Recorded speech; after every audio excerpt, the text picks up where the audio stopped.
doomu aadama yàlla moo ko bind loolu diine yëpp ñoo ko nangu li ñuy wax diine les religions révélées c'est-à-dire christianisme l'islam judaïsme muy ñett yi gën a siiw ci suñu jamono ji ñëpp nangu nañ ni ci yàlla la jógee mais ñëpp nangu nañ aussi ni yàlla moo bind doomu aadama diine yooyu dañ koy dëggal mais yemuñu ci mais science xam-xamu doomu aadama tey egg na bu baax a baax ni yàlla moo bind doomu aadama yàlla donc alxuraan bari na lum ñu ko ciy wax ci wala ci bible wala ci feneen di joxe ay exemple yoo xam ne day wane ni effectivement bi ci njëkk mooy doomu aadama moom wóor na ko ni bindul boppam boobu benn la ñaareel bi mooy amul benn nit bu musa ci histoire xanaa nga dof mais ci wàllu histoire bu leer ci wàllu philosophie ci xam-xam yi gën a kawe histoire du la wax benn yoon am na benn nit boo xam ni nee na moom moo bind doomu aadama yi doo ko dégg ci histoire Firawna moom bewoon na ba ni ana rabbukumul aala je suis votre suprême seigneur mais li ci doy waar mooy waxul ni en tout cas moo bind nit ñi xëy na dem na ba am doole ji bewloo ko ginnaaw moom déggatuñu en tout cas ci histoire ku ne yaa bind nit ki donc kon boobu beneen preuve la que ni doomu aadama dañ ko bind mais beneen preuve bu ne doomu aadama dañ ko bind mooy l'homme est limité dans le temps et dans l'espace doomu aadama ni ko yàlla moole ni ko yàlla bindee dafa limité wu ci temps bi dafa limité wu ci espace bi espace bi nga xam ne ñun moom la ñuy dund nii tey ñu ngi nii fii ci inspection médicale EME fii ci Thiès il fait presque 4h10 wala 4h15 16h10 jamono ji ñun ñi fi nekk yépp ci tente bi mënuñoo nekk feneen c'est-à-dire 5h30 ñu nekk fendoo fi ñun ñëpp ba pare en même temps ñu nekk Arabie Saoudite nekk Hong Kong nekk Jakarta c'est pas possible kon doomu aadama yàlla daf ko may daf ko déterminer imposer ko benn jamono rek lay nekk ci benn bërëb loolu benn la et que ci temps bi aussi ni mu ko délimiteel espace bi mu nekk noonu la ko délimiteel temps bi doomu aadama day juddu tel date gaañu tel date mënu ci dara amul koo xam ni xanaa nga bañ a nekk nit mais nit koo jël rek même yonent bi sallallahu alayhi wa sallam ak yeneen yonent yi dañoo dund ci benn séquence de la vie ay jamono rek la ngay dund jeexal kon yooyu yëpp day wane ni doomu aadama bi bindul boppam léegi nag yàlla moo ko bind yàlla moomu bi mu bindee doomu aadama dafa def ñetti facette ñetti melokaan ci dundu doomu aadama googu wala composante ñetti xaaj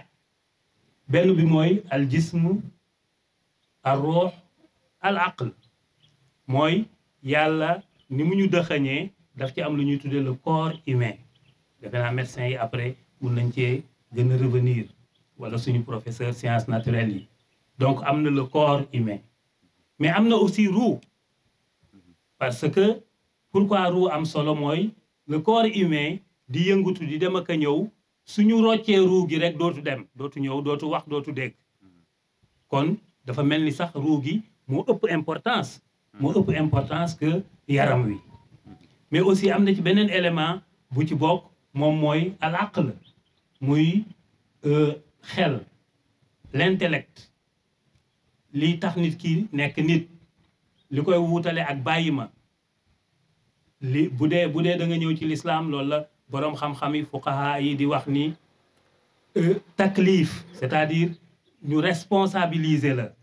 âge sàngam soo fa xasee ba toll ñu ne bu dee jigéen la wala góor la li waroon say waajur moo la war c'est-à-dire majeur am na léegi la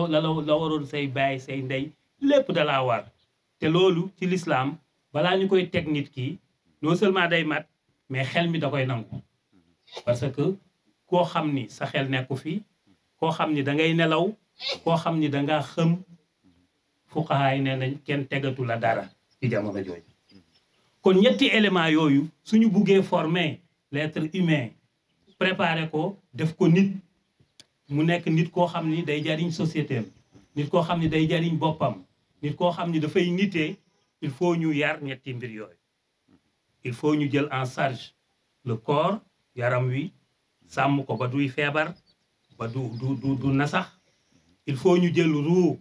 looloo tax ñu war laa ruu gi fi muy feeñe mooy ay julli yooyu def ay jàng alxuraan yooyu def ay zikr yooyu def ay xalaat yàlla yooyu def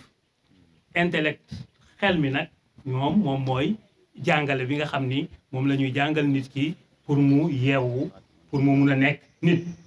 kon ma ni ñetti dimension yooyu nag kon gis ngeen ni bokk na ci dimension yar dimension santé c'est-à-dire toppatoo yaramu nit ki toppatoo yaramu nit ki moo tax économistes yi bi ñu daan calculer avancement dëkk wala développement humain sax d'une façon générale dañ daan jël rek aspect économique bi rek ni léegi dëkk sàngam dina am masalan 40 milliards soo ko séddalee population boo xam ni 5 millions la ku nekk dina am temps kon dëkk boobu moo gën a avancé beneen dëkk boo xam ni moo kooku ñoo yem population mais kële fa muy amee 5 milliards kii fii amee 2 milliards ñu ne kon kële moo gën a avancé donc c'est-à-dire aspect économique rek lañ doon jël en charge léegi nag depuis 1974 PNUD créer yeneen critères yoo xam ni moo ñuy permettre ñu mun a natt développement ab dëkk wala ay nit parce que développement économique bi comme ni ma la wax ni ñu ko doon nattee rek ci ay besoins économiques yoo mun a faj soxla nga jënd portable am nga sa compte lu la permettre nga jënd ko soxla nga dëkk ci kër am nga lu la permettre nga tabax sa kër noonu rek lañ gisee woon développement tubaab yi laa leen di wax de noonu rek lañ ko gisee woon mais mujj gi fekk nag l'islam yàgg na wax ni loolu rek du développement il faut ñu jël en charge le côté spirituel léegi tubaab yi donc pour nit yokk ci aujourd'hui ni léegi développement bi pour que ñu mun a am ay indicateurs yu fiable yoo xam ne yu dëggu la mooy dañ ciy jëlaale le bien-être waaw il faut ñu jël en charge nit ki ak wéram ak xelam bu aw yoon parce que bu fekkente ni fi mu nekk soo amoon 100 milliards te wéruloo mais doo ci mun a bànneexu doo ci mun a jariñu ni mu waree soo amoon 100 milliards fekk nga dof ñu baal ma terme bi doo ci mun a jariñu niñ ci waree jariñu donc ñu ne kon léegi dañu ciy inclure maintenant aspect social boobu nga xam ni mooy aspect sanitaire ñu ne léegi kon dañuy natt pour ñu natt développement benn réew wala benn individu avancement nee na dañ ciy boole l'espérance de la vie c'est-à-dire ndax dundam gi mucc na ci ay feebar mais ndax dund gi aussi gudd na yaatu na pour ñu comprendre loolu ni mu amee solo soo dee jël dëkk yi gën a avancé aujourd'hui soo jëlee par exemple ay Japon wala yenn dëkk européens yi du yëpp sax mais yenn dëkk yi seen espérance de vie ñoom c'est-à-dire li ñuy dund moyenne bi mooy 83 ans loolu la ñuy dund ñoom moyenne bi nga xam ni en général ci la nit di dund doog fay jógee suñu pays africains yi presque ñoo nekk ci taat wi ci statistiques yi ñu wane defe naa ñu ngi jël exemple sax comme Guinée-Bissau foofu espérance de vie bi 52 ans xool leen différence su 52 ans ak 83 ans xaw na koo sax doublé c'est-à-dire dañu ni dëkk yooyu avancé yittewoo faj di toppatoo seen aw nit di leen encadrer ku feebar ñu faj la kuy bugg a feebar ñu jàppale la ñooñu nit am na fa possibilité dund ba am lu ëpp 83 ans mais suñu dëkk yi ñu ne surtout dëkku Afrique yi ña ca gën a daanu moom presque ay 52 ans ay 49 ans maar day taal yi nga jeexal donc xool leen différence bi ni mu bëree Sénégal quand même alhamdulilah en tout cas par rapport ak yeneen dëkk yi ci statistiques yooyu ma leen wax Sénégal ñu ne espérance de vie bi 65 ans la kon moo tane au moins bien que eggul fële ak yooyu beneen bi moom mooy looloo tax fii mu nekk dëkk yëpp dañuy def ay efforts aujourd'hui pour jéem a gën a taxaw ci luy indi développement ci wéeru doomu aadama gi di toppatoo ko ci wàllu feebar ba du ko mun a faagaagal toppatoo ko ci li muy lekk toppatoo ko ci li muy noyyi yooyu yëpp léegi dañ koy jël en charge ci bugg a natt développement dëkk wala beneen bi toujours 3 médecins bu ñu ko ëppalee tuuti 3 médecins pour chaque 1000 habitants boobu temps la ñuy jàpp ni yow au moins di nga mun a jël en charge sa population ci wàllu médical te il faut 3 médecins pour toujours chaque 1000 habitants bon dëkk yi gën a avancé wala yi ëpp ay médecins en tout cas soo jëlee Cuba Hongrie et cetera ñoo ëppale ñooñu ñoom egg nañu ci 8 médecins pour 1000 habitants 1000 ci population bi ñun Sénégal ñoo ngi toll ci 0,0,0,6 kon kenn mënatu koo natt ci 1000 moo tax léegi dañuy obligé yokk ko defe naa mathématiciens yi xam nañ li ma bugg a wax ñoom monsieur Coulibaly ak ñeneen il faut ñu yokk ko pour que mun a am schéma bu leer buñ ko yokkee mooy lan mooy léegi Sénégal mi ngi am 7 médecins ci 100 000 habitants xam ngeen ni loolu mënuñu jël en charge population moo tax li ñuy jooy yëpp ñu koy jooy parce que amuñu non seulement assiette médicale bu war a toll fi mu war a toll ci wàllu xam-xam ak leneen suñu plateau médical suñu dëkk yi yëpp mais aussi amuñu aussi le personnel nécessaire li ci des nag moom ay politique la war a nekk ci nguur gu nekk muy def effort pour di avancer suñu dëkk yi ñu ngi def ay effort mais dañuy xam ni des na ba léegi moo tax ci toujours indicateur yooyu de développement moo tax aussi ñoom xam ne ñi ñu ko yemale ci économie yokk ci maintenant social ak sanitaire mais ñun dañu yàgg a wax ni jullit bi moom am na beneen indicateur mooy ruu c'est-à-dire sa ngëm yàlla day jouer ci sa développement day jouer ci sa dal parce que li ñu wax mooy devoiru santé wala ñi ciy liggéey mooy faj nit ki mu nekk ci bonne condition yu mu dundee am bien-être mais am aussi quiétude dans la vie c'est-à-dire il faut mu am xel mu dal parce que ñàkk am xel mu dal mun na jur sax yeneen feebar wala du teel a faj feebar bi nga nekk te dal xel nag moom ñëpp xam nañ ni mi ngi amee ci ruu doomu aadama ruu gi moom mooy dal bu ruu gi dalul sa xel du mun a dal ak loo am ci alal moo tax yàlla quand même wax ñu ko mu ci natt bu dëgër bu leer mu ne ala bi zikrillahi tatma'innul qulub mu ne ci tudd yàlla ngay fàttaliku yàlla julli ci yonent bi di jàng alxuraan di jàng sa livre nee na loolu rek ci la xolu doomu aadama mun a dale mais su dalul su loolu amul rek da ngay fëri foo mun di toll kon liñ ci bugg a wane rek mooy développement du caagente ni dafay nekk rek ci wàllu économie wala même santé kese mais am na yeneen éléments yoo xam ni il faut ñu jëlaale ko ci en compte ñaareelu tomb bi moom mooy ahamiyatu siha importance bi nga xam ni wér am na ko ci développement doomu aadama wax nañ ci lu bëri sax c'est-à-dire li ñu wax rek mooy loolu tax na état yëpp fi mu nekk dañuy boole ci seen politique budget santé toujours dañ koy yokk pour di gën a fexe ba matériel yi ñuy jëfandikoo assiette médicale bi ñu mun ko yokk ñu gën a avancer mais aussi di fexe ba lu personnel bi itam gën a mun a am non seulement qualification yu baax mais aussi gën a bari pour mun a jël mbir mi moo tax presque dafay am toujours presque proportionnalité diggante dëkk bu gën a avancé ak ki gën a topp mbiru santé pratiquement ñi nga xam ne dañu gën a góorgóorlu ci santé en général nooy doomu aadama ak lii metti doomu aadama ci wàllu feebar mais en même temps aussi dañu war a xeex li nga xam ne day yàq santé boobu c'est-à-dire autant ni ñu war a defee ay effort pour yokk garab yi ñuy jëfandikoo pour yokk salle d'opération yi pour yokk yeneen yi yokk personnel bi noonu la ñu war a defee à côté xeex lépp loo xam ne dafay yàq santé boobu moo xam drogue la moo xam lu demee ni xale yi li ñuy def ay gains moo xam tuux cigarette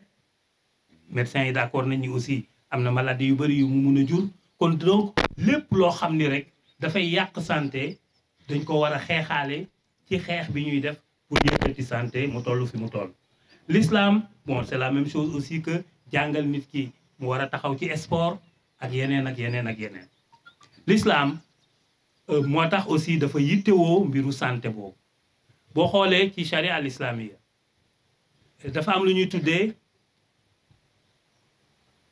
ay fondement ci wàllu usulul fiqh ay fondement yoo xam ni ñooy base bi nga xam ni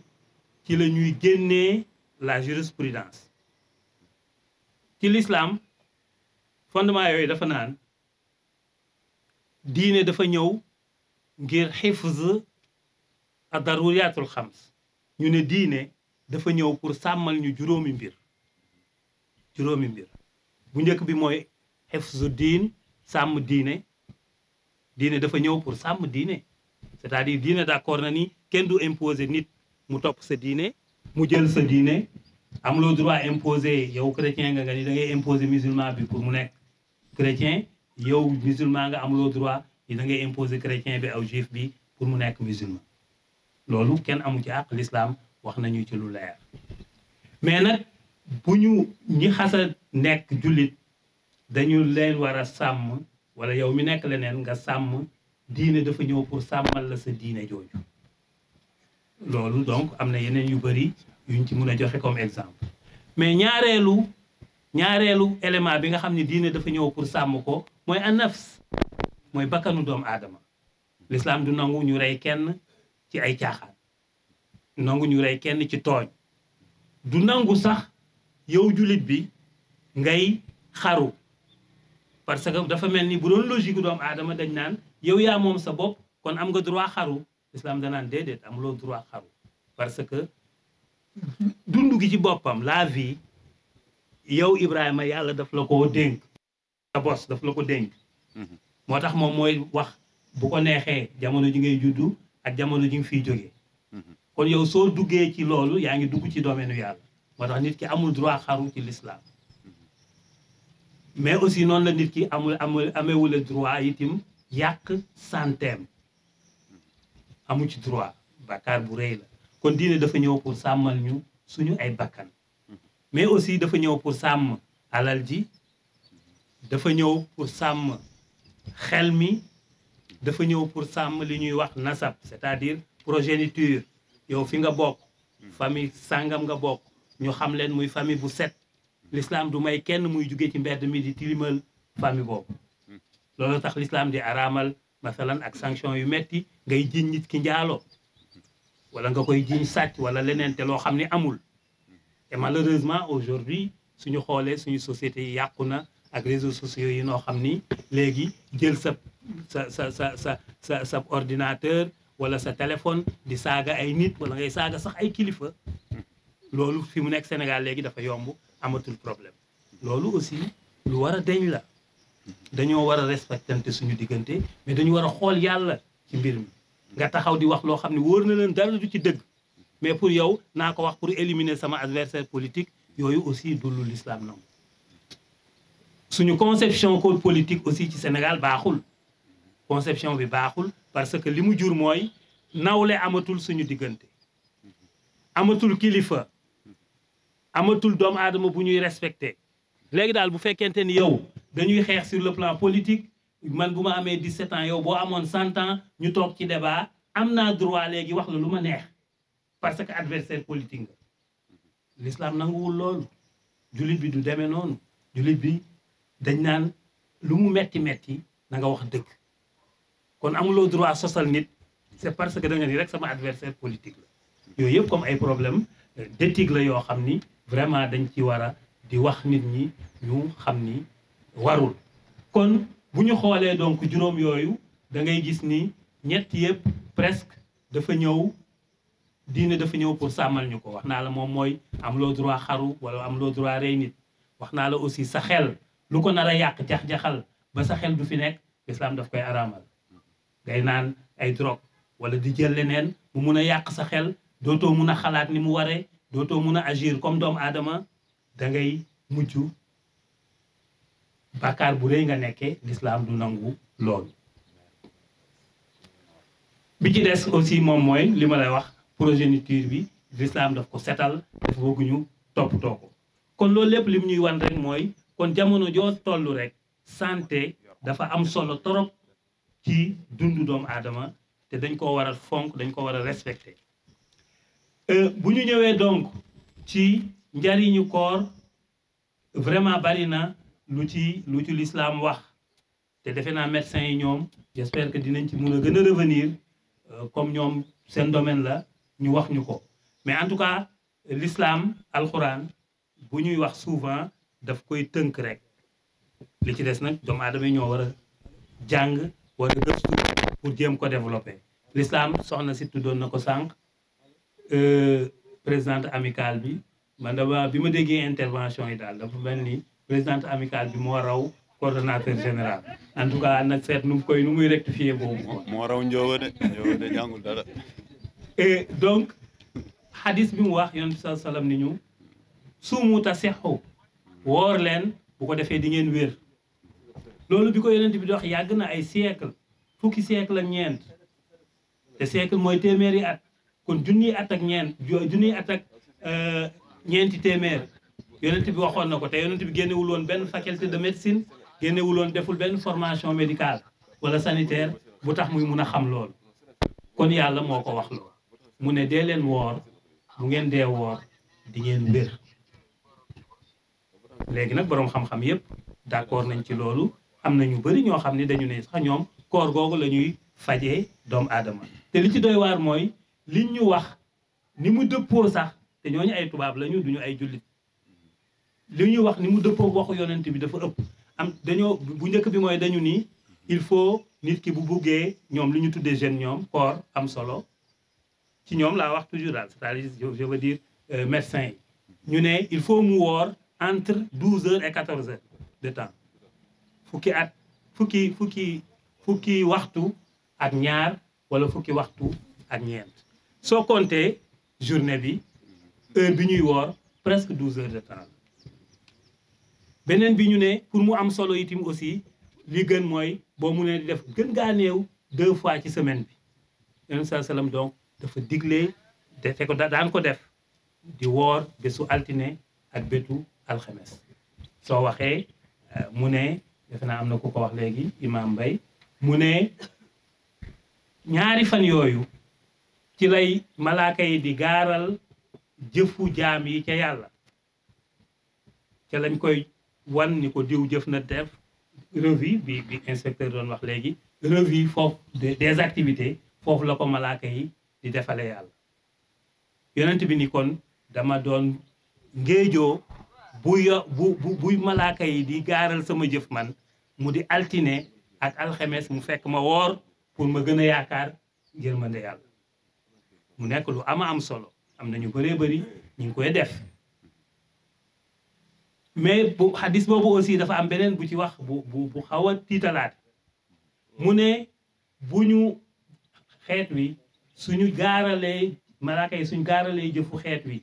altine ak alxemes en général yàlla bu fekkee defuñu bàkkaar bu mag yàlla danaan jéggal na leen yenn juumte. kon jullit bi mun na am yaakaar ni au moins chaque jeudi ak chaque lundi yàlla am na possibilité yàlla jéggal ko. mais yonent bi teg ci mu ne waaye ñaar ñu xuloo woon di tongoo lu ëpp ñetti fan bu tombeek jeudi boobu ñëw wala alxames boobu ñëw ba ñu gaaral jëfu jaam yi yàlla dafa naan malaaka yi ñeneen ñëpp jéggal leen ba mu des ñaar ñeexuloo woon tant que juboowuñu duma leen jéggal mu teg ci mu ne te ki gën ci ñoom ñaar yonent bi mooy wax ki gën ci ñaar ñooñu mooy ki njëkk a juboo ki créé condition juboo ma ni loolu nag malheureusement suñ ko xool Sénégal tey Sénégalais balaa muy kontaan rek dina xam ni maa ko gën a dëgër dina xam ni maa ko gën a lii dina daf ma koy jaay am ñoo xam ne dañ ciy egg bay tongoo ak seen frère wala ak seen sœur wala bay tongoo ak seen yaay ci biir kër gi loolu quand même du jukkoo jullit suñu bokk jigéen ñi baal ma ñoo ci ëpp nag ci côté boobu en tout cas ñoom ñoo ci ay champion ci tongoo boobu nañ ko moytu jullit yonent bi may ñu am droit ñàkk a tuddante lu ëpp ñetti fan parce que xam nañ nit dina mer nit dina xuloo nit dinañ ko tooñ mais lu ci nu mu mun a demee benn fan ñaari fan mbir ma dafa war a seey nga nekkaat nit ànduwaat ak sa xel kon koor lu am solo la ci loolu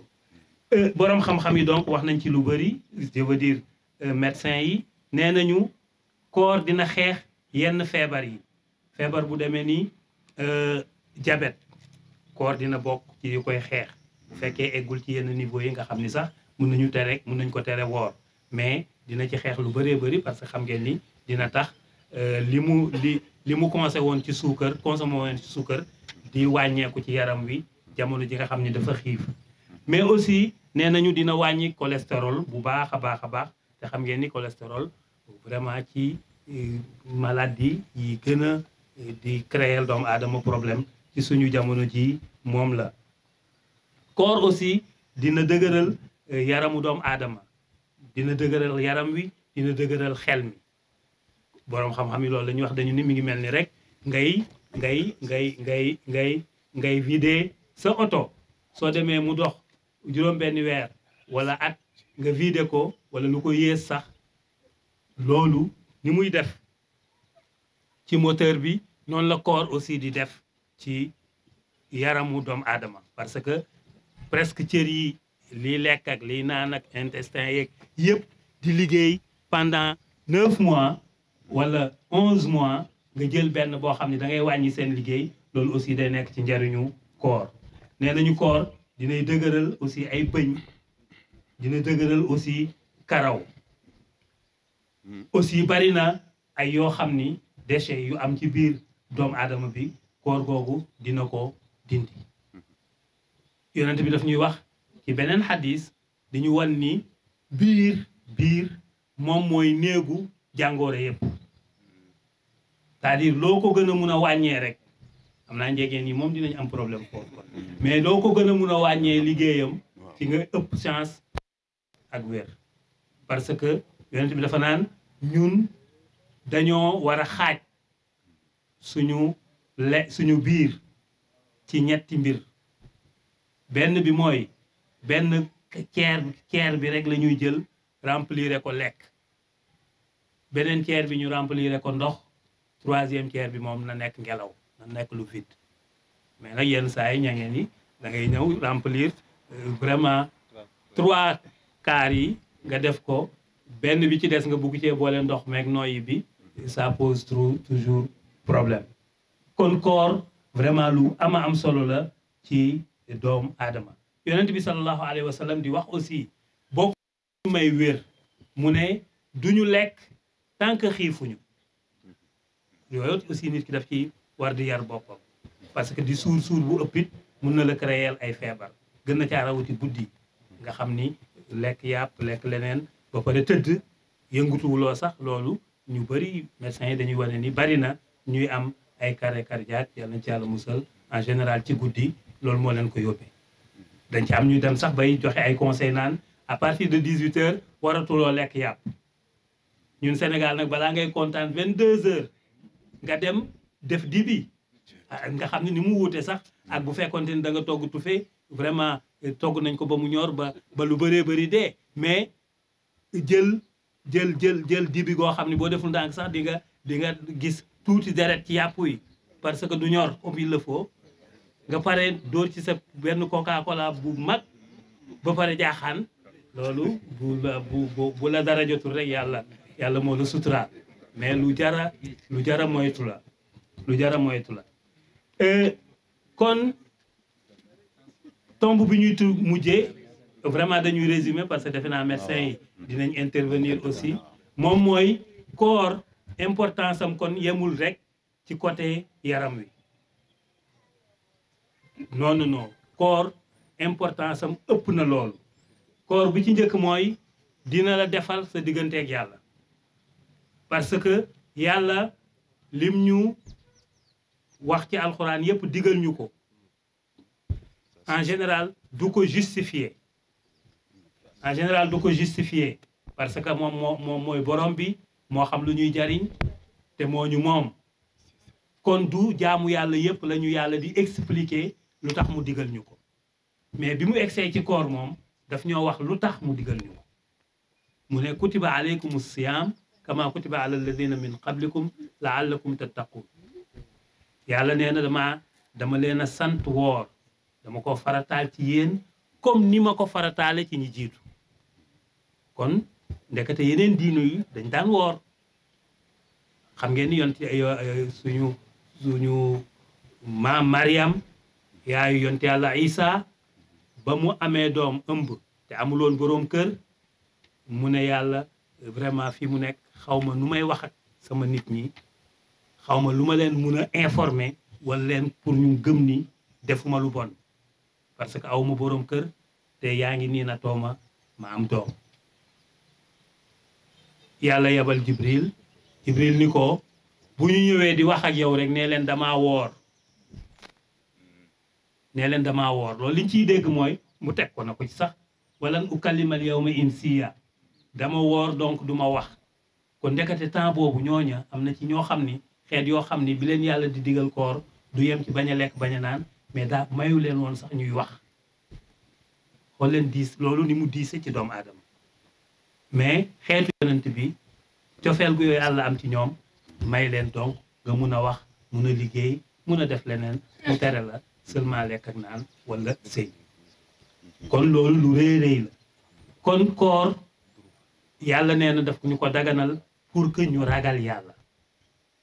kon su koor gi jeexee ku nekk am nga maintenant say indicateur d'évaluation en général pour nga évaluer je parle sous vraiment le contrôle des inspecteurs pour nga mun a évaluer dara il faut nga am ay indicateurs pour mun a évaluer pour nga mun a xool xale bi xam na liñ ko doon jàngal wala déet mais il faut ñu évaluer ko mais nan lañ koy évaluer donc indicateurs yooyu mu ashiraat dañ ko war a teg nga xam ne dinañu permettre ñu mun a évaluer te duñu tooñ kenn yàlla nag nee nañu indicateur d'évaluation bu koor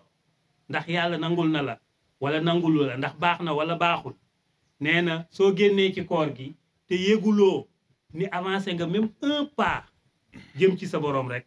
sa koor baax gis nga ni avant koor gi yitte woowoon jàng alxuraan bi nga duggee ci koor gi nga ni naa essayer respecter lu may jàng alxuraan wala boog benn isib laa doon jàng nga ni léegi damay góorgóorlu jàng isib ak genn wàll ba koor gi jeex mu yomb torop ci yow nga mun a continuer lool dama daan def ay astaghfirullah téeméeri yoon junni yoon ci bés bi subhanallah la ilaha illallah et cetera avant koor gi xëy na junni laa ko doon def bi ma duggee ci koor gi ma ne naa essayé def ko junni ak ñaar téeméer léegi gis naa ni dépassé naa sax foofu mun naa koo def ñaari junni ci journée bi yow sa koor nangu na dama daan jëw dama daan tooñ dama daan wax lu dul noonu wax teg lu ñaaw ci deru jàmbur aw ma ci woon gêne mais ma génn ci koor gi tiit sama diggante ak sama borom ni dinaa góorgóorlu ba dootuma jëw dinaa góorgóorlu ba duma lu ma mun a def ba duma tooñ wala may saaga nit wala may xas nit dama koy moytu kon xamal ni sa koor baax na daaw ma nangoo dépenser lu bëri damaa xaw a nay yonent bi ni la dafa nekkoon ku tabe te fi mu daan gën a tabe mooy jamonoy koor nga ni naa essayer commencer di dépenser tuuti nga génn ci koor gi mu mujj nekk sa aada ngay continuer sa koor baax kon ku nekk ci ñun yaa mun a nattal sa bopp ndax am naa benn pas bu ma avancé gën a jege sama borom wala déet